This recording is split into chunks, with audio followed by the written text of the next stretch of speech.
everybody, welcome back to my Subaru. It has been a long time.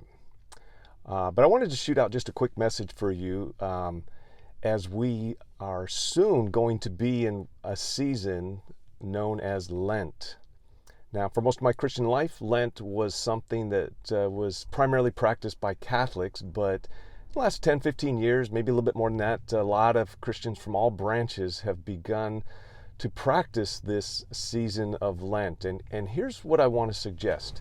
A lot of different opinions and ideas as to how people practice Lent, but I want you to think about one primary purpose for celebrating Lent this year, and that is to draw closer to Christ, to become more like Him as you grow in intimacy with Him. And so in order to do that, I like to do a couple of different things. One is I like to give up something, sacrifice something. The Bible calls it fasting. Fasting was a practice that when in the Sermon on the Mount, Jesus just assumes that we will fast in the same way He assumes that we'll pray. It is something that is, I think, to be a regular part of a believer's life.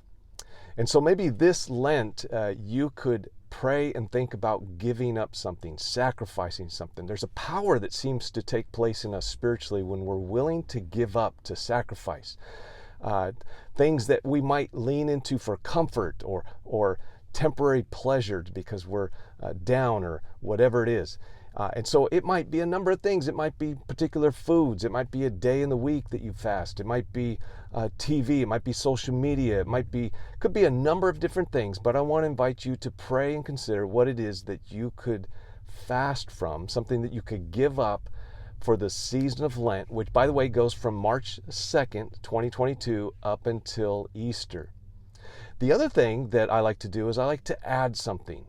A lot of people like to start a reading plan in the Bible. A lot of other people like to give, maybe a little bit more financially, or maybe they don't have a normal habit of giving financially, and so they begin to do that during Lent. And it's a way to practice and develop new habits in the Christian life that, once again, the purpose is to help us grow in our intimacy with Christ, to know, as Paul says in Philippians, the power of His resurrection in our life. And so I'm going to talk about this coming Sunday, and I hope that you will pray and consider something that you can do for the season of Lent to prepare your heart, to prepare your mind for the celebration of Easter, the resurrection of Jesus Christ. So, hey, God bless you guys. I'm going to include a link to Sunday's message here. And God, love you guys. And I hope that you will just have a wonderful week. And I look forward to talking with you or seeing you soon. Bye-bye.